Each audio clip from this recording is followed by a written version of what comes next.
Well, welcome back, everyone. We're going to go ahead and move to the next portion of the program. Good morning. My name is Christopher Brown. I am the Financial Policy Director at PolicyLink, a national public policy institute located right here in Oakland, actually, headquartered here, just a few blocks up the street.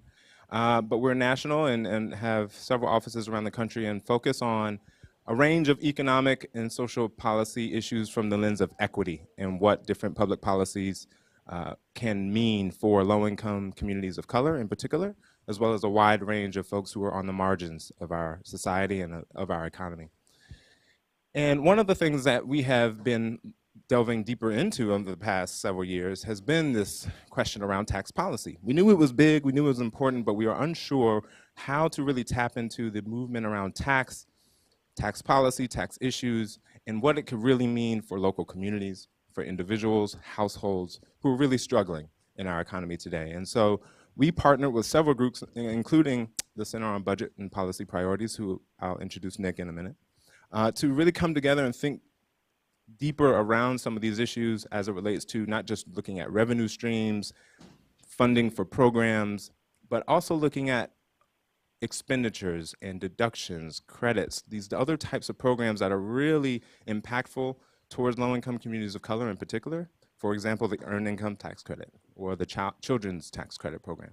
EITC, for instance, being widely accepted and recognized as being one of the most effective anti-poverty tools that we have in our toolbox, particularly at the federal level, but also at the state level. We wanted to know what else. What else could really be a key lever in driving more inclusion and equity for low-income folks across the country? And so one of the efforts that started to emerge several years back was a group that eventually came together and who is now the 45 national groups sitting around a table called the Tax Alliance for Economic Mobility, and Center on Budget and Policy Priorities, Center for American Progress, Prosperity Now, PolicyLink. Us two, Prosperity Now and PolicyLink, are actually serve as the national co-chairs for this alliance to really try to drive more education and awareness and eventually advocacy and direct education for policymakers about where are the key levers in federal policy in particular that are also tied to local and state tax policy issues that can really drive better outcomes for low-income folks around the country. And so I'm really excited to engage in this conversation today with Nick Johnson, who is the Senior Vice President for Fiscal Policy? State Fiscal Policy at the Center on Budget. Again, a key partner with us in this tax alliance as well as several other movements, and really seen as an expert around some of these issues, particularly as it relates to tax, but how it fits into the broader economic equation for local communities and states around the country. So at this point, I would actually just like to hand it over to Nick, and we preferred to just have this as a conversation. Initially, I was listed as a moderator, but I didn't know how to just moderate Nick. So we just decided to have a kind of a fire. So imagine a fire going on behind us, and that we're sipping tea instead of water. So I'd like to hand it over to Nick, and we'll just kind of have a back and forth, and we'd love to have, maybe 15 minutes toward the end to have some good back and forth and questions from the audience. Yeah, I was actually thinking we're sipping brandy, appropriate for the topic today. Well, thanks everybody, and we really appreciate being here. Center on Budget and Policy work together a ton on these and other issues, and I think the topic we want to focus on a little bit is state taxes and state and local taxes. My organization has been around working on issues at the federal level, not quite as long as Pete, but almost, working on the Earned Income Tax Credit, on broad issues of federal taxation and so on. But a number of years back, we realized, gosh, states are really important too. And in fact, if you're thinking about a lot of the things, if you're an anti-poverty organization, as we are, and you're thinking about what are the drivers of opportunity and mobility in our country, you're talking a lot of that's happening in the state budget, and that's true for population health issues too. States collect about a third of the taxes in this country, states and local governments, and we often bucket states and localities together because states set the rules for what taxes locals can levy to a large degree. So states and locals collect about a third of the taxes in the country and actually account for about half of all domestic public sector spending. And so What they're spending that money on is education, K through 12 and higher ed, Medicaid and SCHIP and other healthcare expenditures, human services, public safety, transportation. That's 80 or 90% of state spending. And so what it means is if you want to have the investments that we've been talking about in population health, in good schools and healthy and safe communities, you got to have a sound state and local tax system. The other thing, and Pete sort of alluded to this morning, is that state taxes are hugely regressive, in contrast to the federal tax system, which is at least roughly some generally progressive. The percentage of income rises at the federal level as your income rises. State tax systems can be anywhere from mildly to very, very regressive, meaning that low and moderate income people and middle income people are paying a higher share of their incomes in taxes than people at the top of the income scale.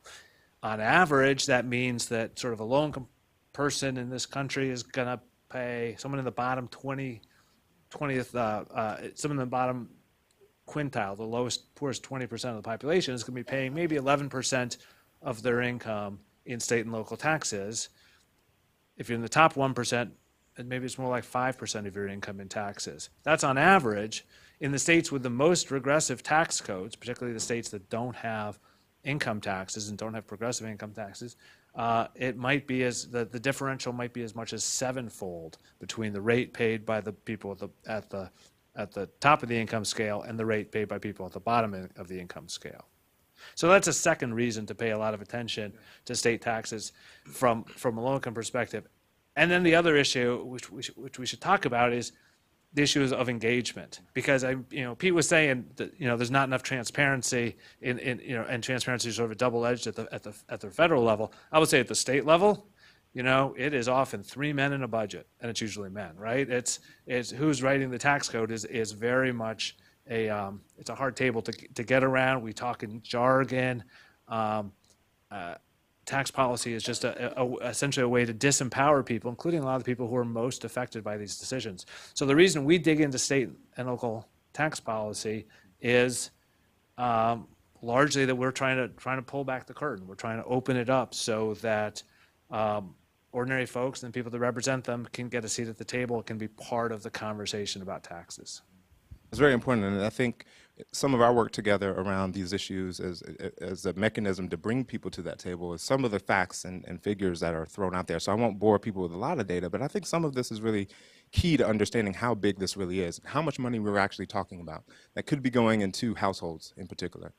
So when we look at tax expenditures, right, actual subsidies or programs that actually funnel money into households through various programs like deductions or credits, the ability for people to not only hold on or not pay a certain dollar in taxes, but actually could receive additional dollars in the case of refundable credit programs like EITC, for instance. You're actually seeing over $500 billion, so $640 billion last year, just on the federal level, that were directly diverted to the majority super wealthy families. We're not even getting into corporations yet. We're just talking about expenditures related to, this isn't touching healthcare yet, but $640 billion in 4 main categories. So this is rental and home ownership, not rental, mainly housing and home ownership, retirement savings, children's savings, including college savings, as well as kind of worker programs or low-income family worker programs like EITC and CTC. One of the reasons that I mentioned that the EITC and CTC were so pivotal and such a great program and widely popular across the aisle, I think, across the country, is that it actually sends people a check in the mail. People understand a check, right? People understand, you don't have to be a tax expert to understand that you can actually receive dollars, regardless, in some cases, of where you fall on the lower quintile, for instance, of the income spectrum. The key conversation I think that many folks around the country and in the Beltway are engaged in, particularly in the Tax Alliance work, are really trying to identify other key programs that could be changed in a way that also bring people more dollars into their homes directly. How you change a certain non-refundable credit into a refundable credit, for instance, or a deduction into a credit. And so actually there's a handout on everyone's table. There may not be enough actually for everyone to have go around, but it's called Building an Equitable Tax Code, a primer for advocates. And it gives a great overview just to kind of lay out who gets what, right, across the income scale. And then we actually did some analysis in partnership with Urban and Brookings, the Tax Policy Center, around understanding racially who benefits from which types of programs. And what we found is that the lion's share of anything that actually benefits low-income people, and particularly communities of color, are refundable credit programs like EITC. But if you give people a deduction, say for capital gains, that doesn't really hit the communities in the way that we would hope. But these are specific asset building strategies that are helping people build wealth through activities that the government says we would like people to engage in. We want people to buy homes. We want people to invest in the stock market. We want people to save. And so we incentivize those activities through our tax code. The problem is it's not funneling down to the people who actually need it. And so I think one of the questions that we have here is around your last point around engagement. How do more people who would care about these things, if you care about housing, if you care about retirement and children's savings, college savings, how should they come to the table and how do they get engaged? Yeah, and it's super challenging because as you know, as the introduction this morning showed, you know, even in this room, a lot of us think of ourselves as beginners. And honestly, I wouldn't even necessarily consider myself an expert in how does tax policy affect population health, because there's so many ways this could happen. And to really be an expert, you'd have to know exactly how to move the needle. I think we're learning all the time. But as the coalition work that Chris talked about illustrates, people can come together around something as challenging as tax policy and think about what does it mean for real families and real communities. It's taking a lot of forms. I will say, working at the state level over many years, you know, we're sitting in the great state of California, which 39 years ago was the birthplace of the tax revolt.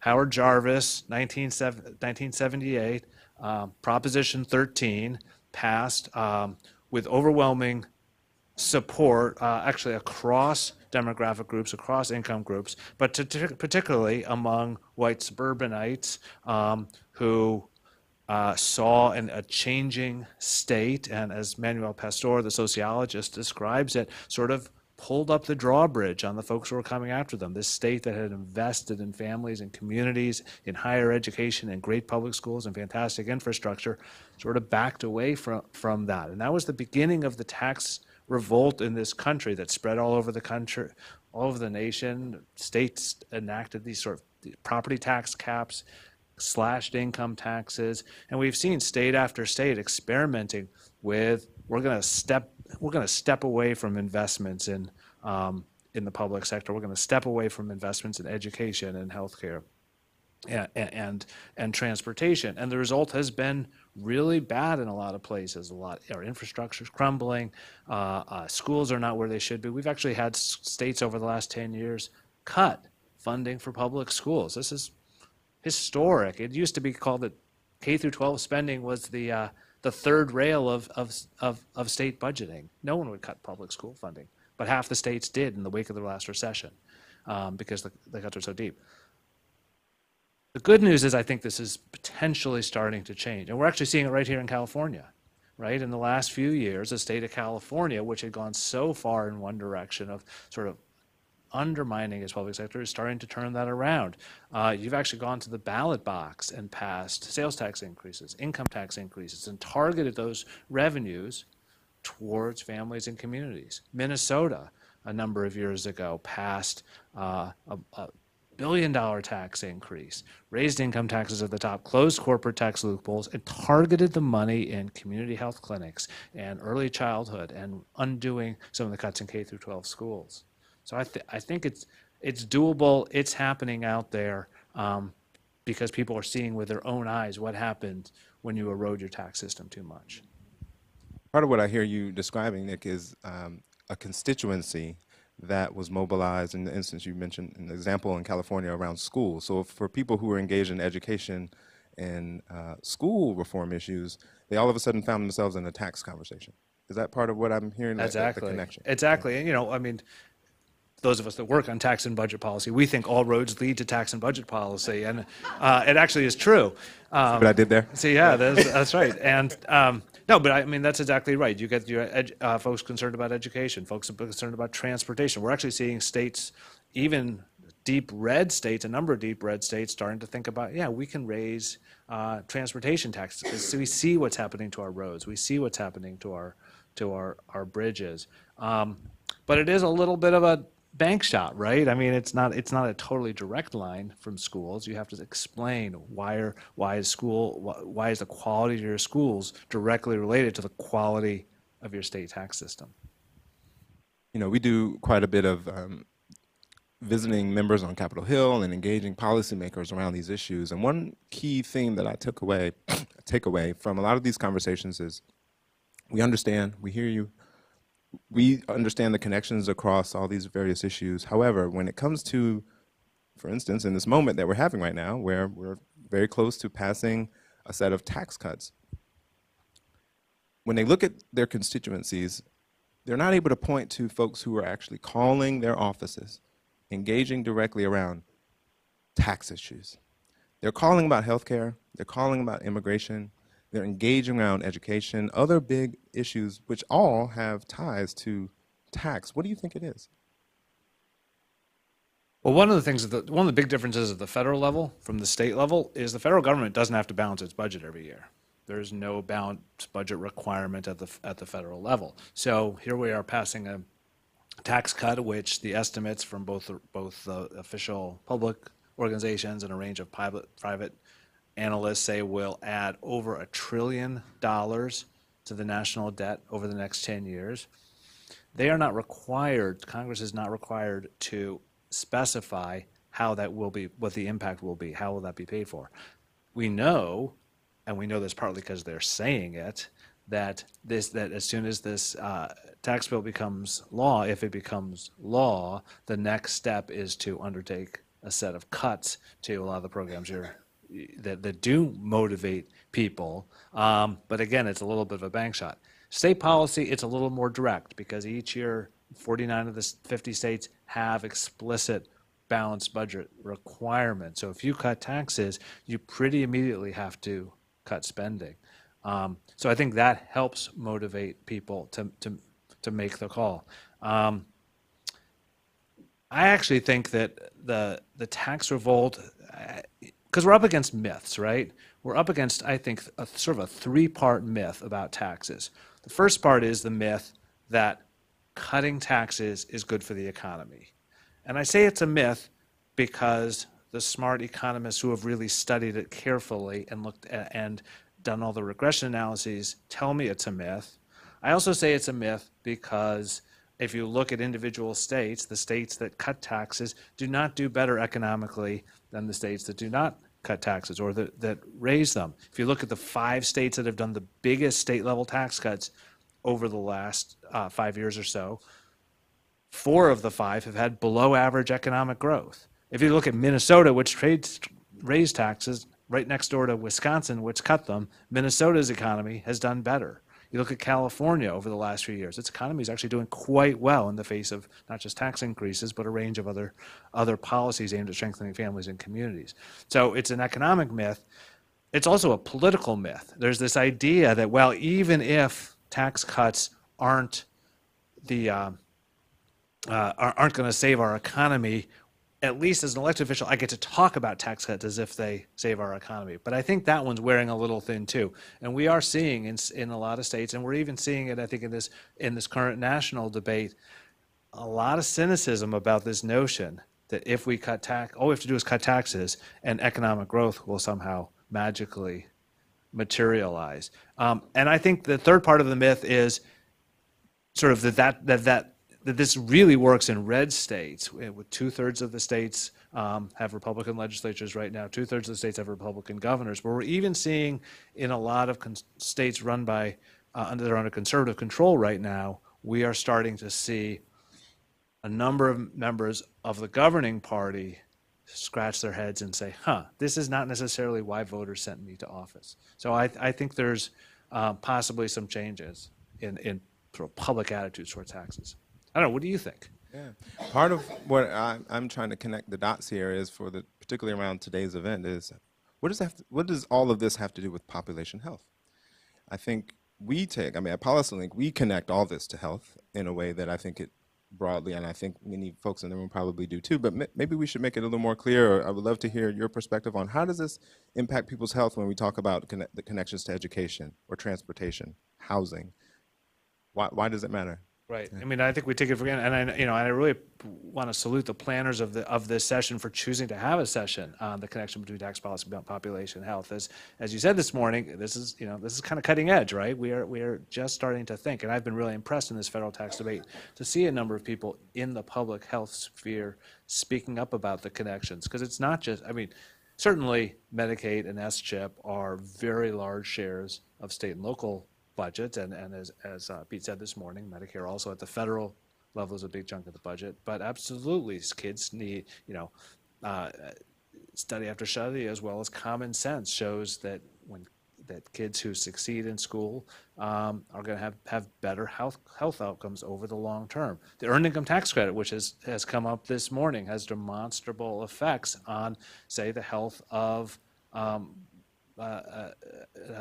moms and kids who receive the EITC have not just short-term but long-term better health outcomes, because they have that much more ability to have the resources to make ends meet, less stress in their lives, and therefore better long-term outcomes.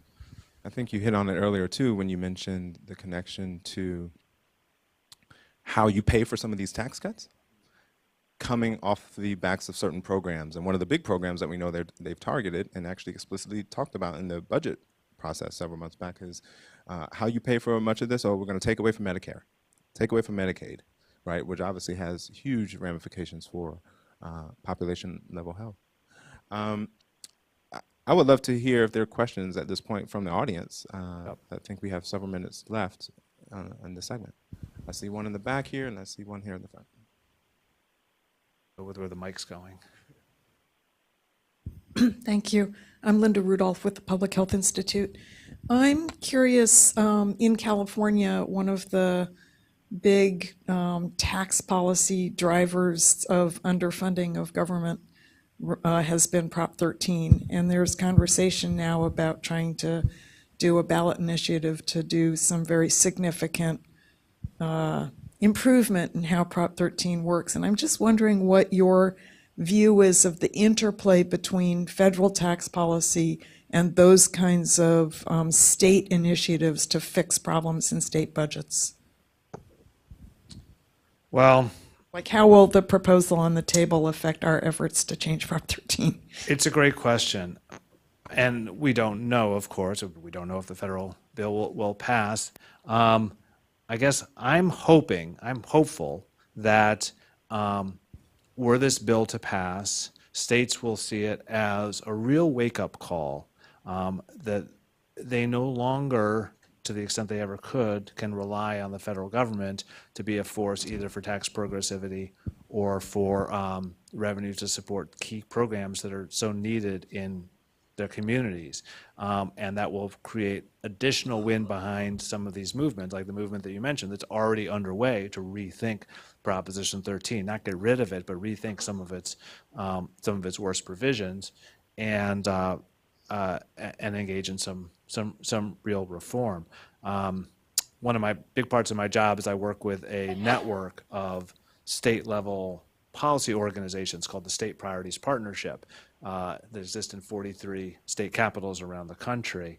And I know they're thinking already very hard about what are the reforms that are going to be needed in their state tax codes in the wake of this federal debate. There are some technical ways in which the federal tax changes could directly affect state revenues, because particularly state income taxes, the calculation of state income taxes starts with the federal definition of adjusted gross income. So if you narrow the definition of federal adjusted gross income, you directly and immediately reduce many states' revenues. And this is at a time, remember, when many states are not particularly running surpluses. In fact, about half the states are running either budget shortfalls or revenue shortfalls of one sort or another, despite being in an economic recession. So it's not like there's a lot of money flown around there to just make up for what they lose as a result of federal action. So I think whatever the federal government ends up doing, I am hopeful will be a bit of a wake-up call and, again, further strengthen voices for meaningful tax reform. You captured it. Right. Thank you. Philip Alberti from the AAMC. So I want to explore a little bit the connection. You were posing the question to be more explicit about the connection between taxes and population health. And so I am a pre-beginner in this world, so forgive the naivete of this question.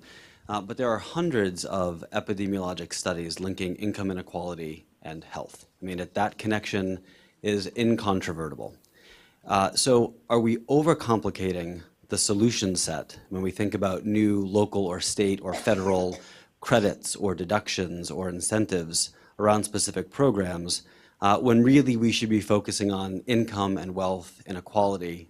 So is the solution much more fundamental and in some ways simpler, maybe from a parsimony perspective, if not from an implementation perspective? You're here. I think you're absolutely right. We actually approach it directly from that standpoint at PolicyLink, and many of the folks who are part of the Alliance, I think all come from slightly different angles, but income inequality is just right. In fact, we just published an op-ed in Next City magazine earlier this spring talking about, I think the headline was $500 billion tax program that drives wealth inequality. I mean, this really does come to income and wealth inequality. And the federal government, and in turn, our state governments, are active participants in this. These are programs that are designed to do this. Why? Many of us are just simply not at that table. To Nick's point earlier, we are not the ones who are often the ones, representing communities, low-income folks who are at the drafting tables for tax policy. It just has not been our thing, and we're trying to change that because, as we know, when you're not at the table, you are on the menu, and that is exactly what's playing out in this process that we're seeing now. I mean, I would largely agree with your point, and we probably haven't been as explicit in this conversation about the connection between income inequality and taxes. I mean, it's not I don't think it's a coincidence. This 40-year tax revolt that we've been talking about has also been the trajectory of time over which income inequality in every single one of our states has exploded. And so, and income inequality leads to greater wealth inequality, and as you say, has huge health outcome differences. And I'll give you just one example. Again, back to the Proposition 13 example. There's a really recent study out of University of California, San Diego, showing that Proposition 13, because of the way it preferences, it provides benefits to homeowners, and particularly homeowners in high wealth communities, is increasing the gap, the disparity in after-tax incomes between white homeowners and African-American homeowners. And similar measures to Proposition 13 are doing this all around the country to the tune of almost $3 billion a year. And so that's an example where bad tax policy at the state level is directly driving income inequality. The one thing I will say, though, so that is clearly a big part of the puzzle. But at the same time, we don't get to just snap our fingers and make tax codes more progressive. So I also think it's important to also think about targeted investments in specific programs that also can tackle this issue one way or the other. So I'm not somebody who is willing to write off, say, regressive tax policy if the money can be invested in important things that are very beneficial for communities. That's this balancing act that we've all been talking about this morning. And Giridhar sort of mentioned his work in Philadelphia to raise a soda tax, and the failure to do so led to higher property taxes. So there's a lot of, which hit a lot of low-income communities. Hi, Mary Pittman from the Public Health Institute. So far, we've primarily been talking about taxes on individuals, and I wonder if you could talk a little bit about corporate taxes, and particularly at the state level when states are trying to attract businesses in, and some of the huge tax incentives that are given, and how that plays out in terms of regressivity overall in the state, or I'll let you comment on it. I'm not the expert. No, it's a big deal. I mean, the incentives business is it's bad economics. It's scary politics. states are clearly throwing too much money at footloose corporations, both through individual incentives and through the design of their tax codes more broadly. State corporate tax codes were designed in the 1930s, 1950s. Thinking about bricks and mortar retailers and corporations, and they're not really up to the job of capturing revenue from today's multinational corporations that are footloose, that can move money around. And so, and honestly, that as Chris says, the people at the table have been masterful at expanding a lot of the exemptions and deductions and the structure of corporate taxes so that they can be exploited. That said, there are fixes available, and some states have done a good job. I mentioned Minnesota. Other states around the country have done a good job of starting to shut down some of these, some of the corporate tax breaks to sort of bring the taxation at the corporate level back up to historical, in the direction of historical levels. That said, it is important to remember that ultimately the taxes paid by corporations do flow through to someone else, typically shareholders and investors, and so it is all part of sort of one conversation. But I think the interstate tax arguments are some of the toughest ones, I think, for advocates of fair and adequate taxation to take on, because you do hear, if you're in a state capital, you are hearing about it. Corporation X, Corporation Y is saying, don't do this. I'm going to pick up my operations and move to another state. Even if it's not true, it's politically a challenging argument. We're at time. We're getting the T signal. Can I wrap it up? Okay. Sorry. Do we have time for one more? No. Really quick. I felt bad. Go ahead. Hi, Paula Lance from the University of Michigan. Michigan, like lots of states, has terrible budget crises, and one thing that's been cut is mental health money flowing from the state to local areas. So I live in a county that the voters passed a millage so property taxes are going to go up a little, but that's earmarked for then addressing mental health issues within the county, including the opioid epidemic. But back to Philip's issue. So I wonder what you think about the strategies like that, but then at the same time, it is raising people's property taxes, which are already pretty high, and then making it harder for lower income families to purchase property in this county. Yeah, no, that's a great example, and I think it just reinforces the point that there are balancing acts in tax policy, and part of getting more fluent in this topic is thinking about the art of the possible. And you should close with the point that you made to me when we were talking earlier about thinking about it's not necessarily about raising more revenue, but sort of redirecting the revenue that's already there. Exactly. I think that's exactly right. And then we're going to close. I mean, I think in terms of what can people go do, I think that is what I charge everyone who is a part of this conversation to try to figure out and to help inform others about just simply engaging, because this is a very complex, multifaceted issue, and no one's asking people to become tax experts necessarily. But I think there are certain things that we can hold on to after this conversation, which is how to inspire people to simply get engaged, to want to learn more, to be up at the table, at least as it relates to certain pieces of this, and to talk about it in a way to where we're not just talking about raising new revenue to spend more money. We actually are, to my point earlier, where I started, $640 billion. That's more than the top 10 federal agencies' budgets combined outside of Department of Defense. So think of your best favorite set of programs and multiply that by 1,000 is how much we're talking about that's actually already going out the door into people's households. We're not even touching corporations yet. And so I think the conversation for us to really have is how do we redirect some of that? It's already out the door. So it's not just about raising new revenue, it's diverting existing money that's going out the door to the households and communities that need it the most. So I hope this has been a fruitful conversation for folks, and really thank you so much for having us. Yeah, thank you.